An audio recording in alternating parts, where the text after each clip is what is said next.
मागच्या 2 दिवसापूर्वी अमेरिकेचं एक विमान जवळजवळ 51 वर्षानंतर पहिल्यांदा दिसलं. आता यात आश्चर्य वाटण्यासारखी गोष्ट ही आहे, की हे विमान 1974 साली शेवटचं कुणीतरी पाहिलेलं होतं आणि त्यानंतर कुणालाही आजपर्यंत दिसलं नव्हतं. मग असं का झालं असेल? कारण हे विमान नेहमी कुठल्याही मिलिटरी एअरबेसवरच असतं. हे विमान कधीही कुठल्या सिव्हिलियन एअरपोर्टवरती येत नाही. पण हे विमान मागच्या 2-3 दिवसापूर्वी दिसलंय ते अमेरिकेच्या राजधानी म्हणजे वॉशिंग्टन डीसीच्या जवळ. मग हे विमान आताच का दिसलं आणि या विमानाला डूम्सडे प्लेन म्हणजे विनाशाच्या दिवसाचं विमान असं का म्हटलं जातं? या विमानाचं नक्की नाव काय आहे? या विमानात असं काय खास आहे की हे विमान अमेरिका जवळजवळ 50 वर्षांपासून लपवून ठेवते आहे आणि कुणालाही दाखवत नाही? या विमानामध्ये नक्की काय आहे? या विमानाचं आत्ता दिसण्याचं कारण काय आहे? आणि जगात आता काहीतरी मोठी घटना घडणार आहे का? हे सगळं बघूया आजच्या या व्हिडिओमध्ये. मी आहे रणजित यादव आणि तुम्ही पाहताय द मराठी बाणा. बोईंग E4B नाईट्स वॉच म्हणजे अमेरिकेचं एअरबॉर्न ऑपरेशन सेंटर असं याला म्हटलं जातं. म्हणजे जेव्हा अमेरिका संपूर्ण संपून जाईल किंवा संपण्याच्या मार्गावर असेल त्यावेळेला अमेरिकेची ही हवेतली राजधानी असेल. या हवेतल्या राजधानीमधून म्हणजे या विमानात बसून संपूर्ण अमेरिकेचा आणि जगाचा कारभार चालवू शकतात अशा पद्धतीची रचना या विमानामध्ये करण्यात आलेली आहे. नेमकं या विमानामध्ये काय बघण्या अगोदर हे विमान दिसलं कुठं ते बघूया. 6 जानेवारी 2026 ला हे विमान दिसलं अमेरिकेच्या राजधानीजवळ म्हणजे वॉशिंग्टन डीसी जवळ. मग आता राजधानीच्या जवळ हे विमान का आलं? इथंच डोनाल्ड ट्रम्प यांचं घर देखील आहे. म्हणजे ट्रम्प यांना घेण्यासाठी विमानातून ते विमान आलं होतं का? नंतर हे विमान दिसलं होतं लॉस एंजेलिसमध्ये देखील 8 जानेवारीला. म्हणजे हे तिथं विमान का गेलं? कारण हे विमान या अगोदर मी म्हटलं तसं 51 वर्षात कधीच कुणाला दिसलं नव्हतं. हे विमान अतिशय गुप्त आहे. ते नेहमी मिलिटरी बेसिसवरती असतं. नेब्रास्का नावाचं अमेरिकेतलं जे राज्य आहे, या नेब्रास्का राज्यामध्ये ऑफ-फूट एअर बेस आहे. या ऑफ-फूट मिलिटरी एअर बेसवरती हे विमान नेहमी असतं.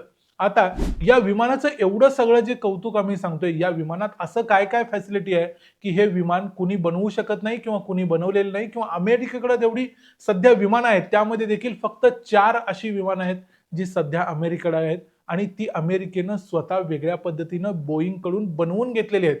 बोईंग 747 असंच हे विमान आहे, पण हे विमान अमेरिकेनं वेगळ्या पद्धतीनं बनवून घेतलंय. अगदी कमीत कमी छोटासा रनवे जरी असला, तरी त्यावरून हे विमान आकाशात सहजपणे झेप घेऊ शकतं आणि वरती झेप घेतल्यावर काय-काय करू शकतं, ते तुम्हाला थोडक्यात सांगतो.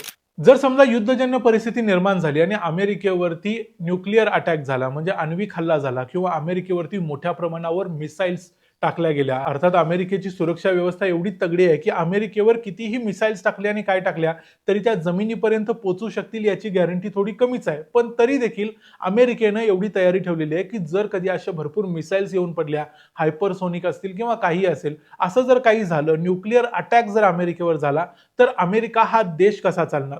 त्यावेळेला जर अमेरिकेची राजधानी उडवून टाकली किंवा अमेरिकेचं पेंटागॉन जिथं अमेरिकेचं संपूर्ण लष्करी व्यवस्था किंवा सुरक्षा व्यवस्था बघितली जाते, ते जर उडवलं गेलं, तर त्या अवस्थेमध्ये या विमानामध्ये अमेरिकेचे प्रेसिडेंट, अमेरिकेचे व्हाईस प्रेसिडेंट, अमेरिकेचे सेक्रेटरी ऑफ स्टेट, अमेरिकेचे डिफेन्स सेक्रेटरी असे अत्यंत महत्त्वाचे लीडर्स, याचबरोबर अमेरिकेचे मिलिटरी लीडर्स म्हणजे चीफ ऑफ आर्मी स्टाफ वगैरे या सगळ्या लोकांना घेऊन जवळजवळ 100 ते 125 लोकांना घेऊन हे विमान हवेत जाऊ शकतं. एकदा हवेत गेलं की हे विमान पुढचे 7 दिवस सलग हवेत राहू शकतं.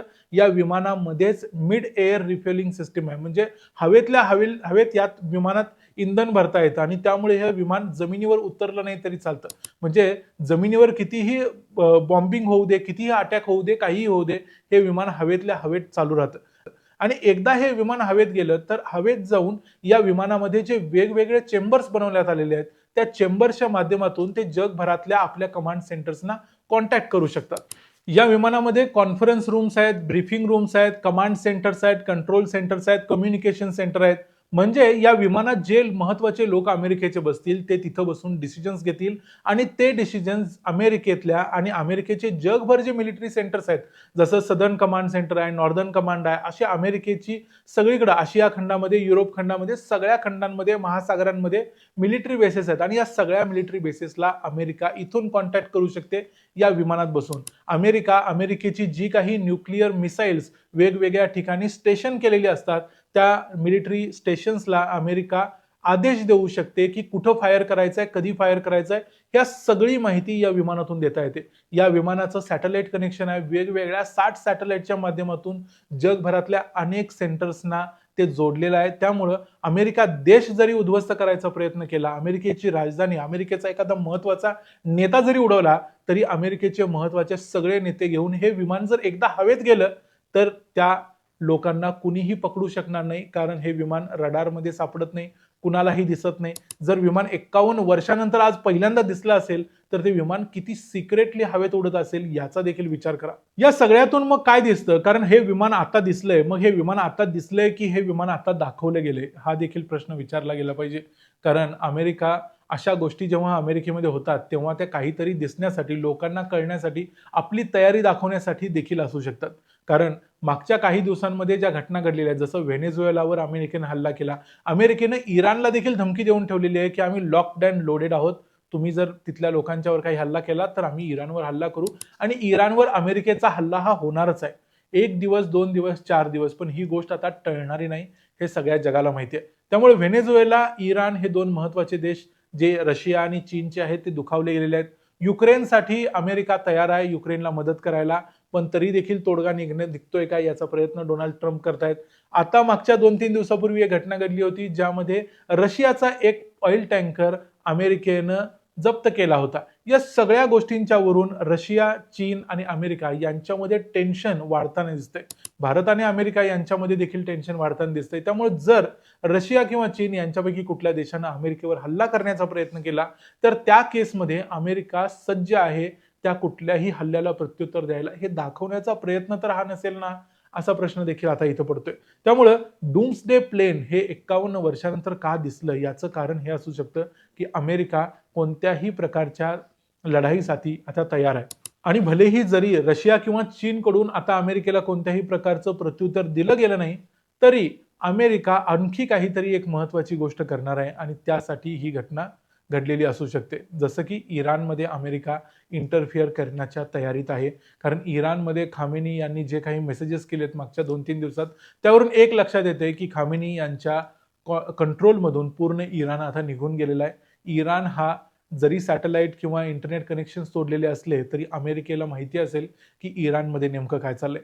त्यामुळं नक्कीच आम्ही तुम्हाला मागच्या 2-3 दिवसांपूर्वी देखील म्हटलेलं होतं की इराणमध्ये नक्की काहीतरी घडणार आहे, आणि कदाचित ते घडण्याची एक सूचना म्हणून हे विमान आपल्याला दिसलेलं असू शकतं. अमेरिकेची प्रिपेअर्डनेस असेल इन केस जर त्यांच्यावर कुणी अटॅक केला तर. या मुद्द्यावरती डूम्सडे प्लेन बद्दल किंवा इतर गोष्टींच्या बद्दल तुमचे काही प्रश्न असतील, तुमचं जे काही मत असेल ते आम्हाला कमेंट्समध्ये जरूर सांगा. व्हिडिओ आवडला असेल तर व्हिडिओला लाईक करा, चॅनलला सबस्क्राईब करा. पुन्हा भेटू पुढच्या व्हिडिओमध्ये. तोपर्यंत पाहत रहा द मराठी बाणा. जय हिंद, जय महाराष्ट्र.